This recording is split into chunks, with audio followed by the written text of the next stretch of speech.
Hello friends, welcome back to my channel biotech Moni. तो आज बहुत ही इंपॉर्टेंट टॉपिक के बारे में बात कर रही हूँ, that is related to enzyme kinetics, जो कि सारे एग्जाम के पॉइंट ऑफ व्यू से बहुत ही इंपॉर्टेंट है। ऑब्वियसली इसी वजह से मैं पढ़ा रही हूँ।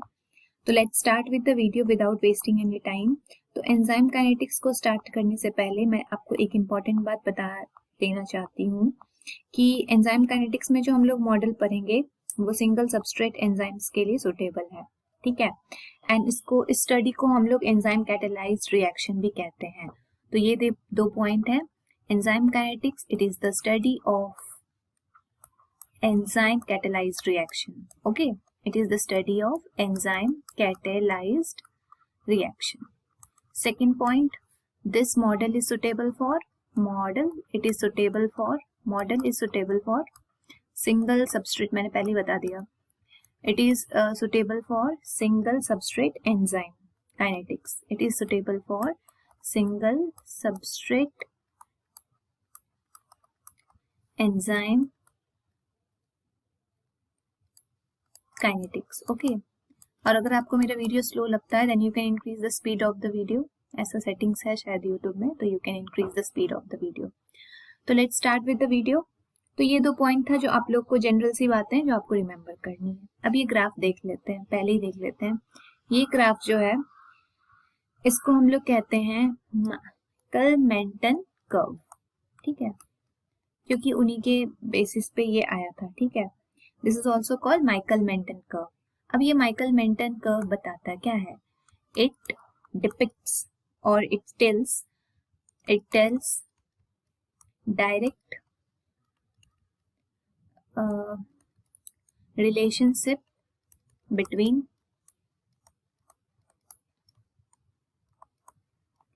rate of reaction and substrate concentration। इसको मैं ऐसे डिनोट कर रही हूँ।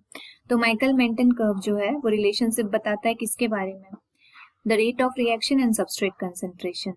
तो अगर कोई कहे कि माइकल-मेंटन कर्व की ग्राफ को हम लोग क्या बोलते हैं? हाइपरबॉलिक ग्राफ है। ये हाइपरबॉलिक ग्राफ है, पैराबोला मत बोल देना, हाइपरबॉलिक ग्राफ है, ठीक है। क्यों? अब आगे देखते हैं। ये जो है ये सैचुरेशन इफेक्ट है। मैम क्यों है ये सैचुरेशन इफेक्ट? बता रही हूँ यार। तो देखो यहाँ पे क्या होता है, माइकल-मेंटन कर्व जो है वो रिलेशनशिप बताता है रेट ऑफ रिएक्शन और सबस्ट्रेट ऑफ कंसेंट्रेशन के बीच में, ठीक है। दूसरा पॉइंट क्या है कि ये हाइपरबॉलिक ग्राफ है। जो वेलोसिटी और सबस्ट्रेट कंसेंट्रेशन के बीच में जो रिलेशनशिप आता है वो हाइपरबॉलिक ग्राफ है। इसका मतलब ये है कि जैसे जैसे हम लोग टाइम इंक्रीज करते हैं, मतलब सबस्ट्रेट की कंसेंट्रेशन बढ़ाते जाते हैं टाइम के साथ, तो हमारा रेट ऑफ रिएक्शन भी बढ़ते जाता है। बट एक टाइम के बाद क्या होता है, एक पॉइंट ऑफ टाइम के बाद क्या होता है, आप कितना भी सबस्ट्रेट ऑफ कंसेंट्रेशन बढ़ा लो, आपका रेट ऑफ रिएक्शन कांस्टेंट हो जाता है।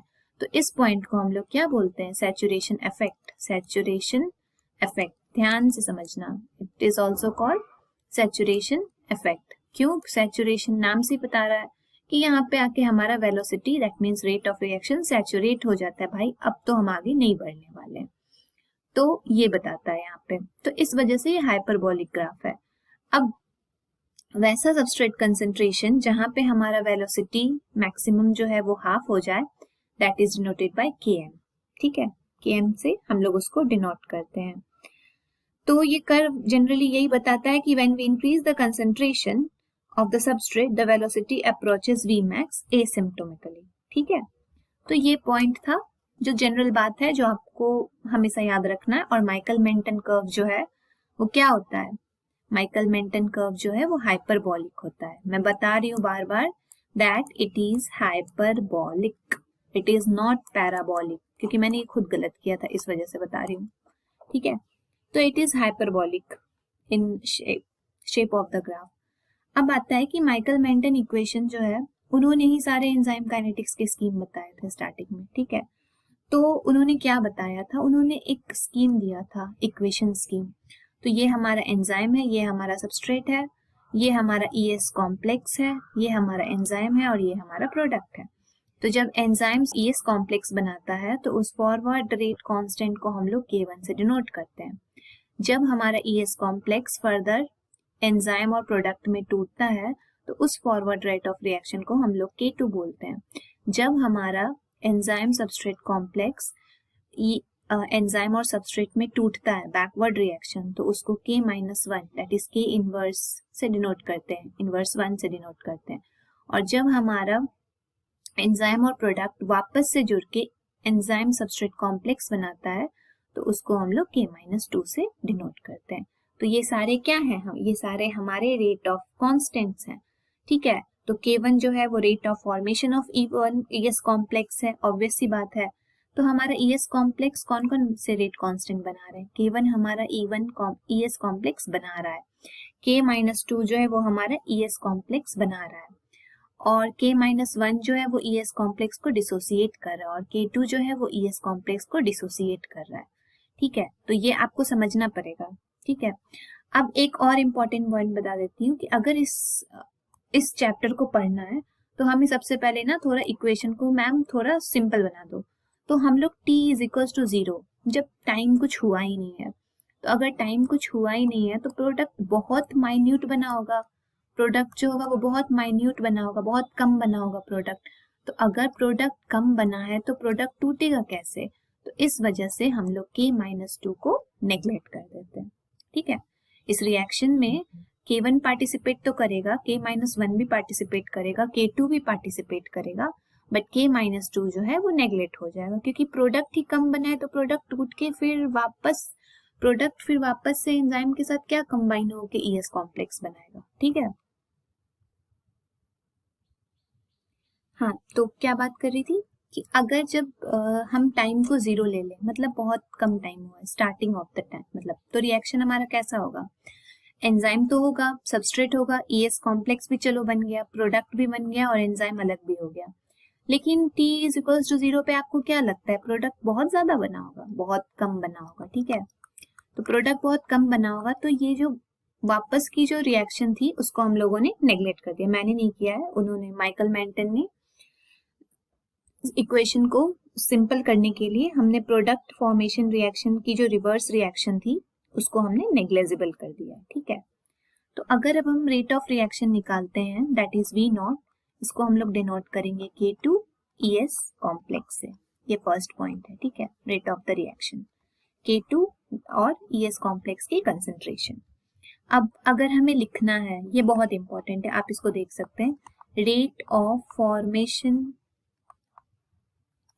Of ES complex. अब इतना कुछ बता दिया तो आप ये तो बता ही दोगे, rate of formation of ES complex को कैसे डिनोट करेंगे। ES कॉम्प्लेक्स का फॉर्मेशन यहाँ पे कौन कर रहा है, अभी तो K-2 तो नेग्लिजिबल हो गया है, तो अब हम इसको स्टडी करेंगे। तो rate of formation of ES complex K1 into enzyme की कंसेंट्रेशन और सबस्ट्रेट की कंसेंट्रेशन। थर्ड पॉइंट क्या है, rate of dissociation of ES complex. अब ES कॉम्प्लेक्स का डिसोसिएशन कौन कौन कर रहा है, ES कॉम्प्लेक्स को तोड़ रहा है K-1 E और S में, और K2 तोड़ रहा है प्रोडक्ट और एंजाइम में। तो यहाँ पे हम लोग लिखेंगे rate of dissociation of ES complex K-1 E plus S plus नहीं होगा, ये मल्टीप्लाई होगा, सॉरी, और K2 प्रोडक्ट और एंजाइम की कंसेंट्रेशन। तो आप ये 3 पॉइंट अच्छे से देख लीजिए, velocity K2 ES, rate of formation K1 ES, rate of dissociation of ES complex, तो 2 होगा, K-1 E एंजाइम की कंसेंट्रेशन और सबस्ट्रेट की कंसेंट्रेशन, प्लस K2 प्रोडक्ट की कंसेंट्रेशन और एंजाइम की कंसेंट्रेशन, ठीक है। तो अब हम क्या करेंगे, इस दो रिएक्शन से, मेनली इस दो रिएक्शन से हम ये कंक्लूजन निकालेंगे जब स्टेडी स्टेट कंडीशन है। स्टेडी स्टेट कंडीशन में क्या होता है, रेट ऑफ फॉर्मेशन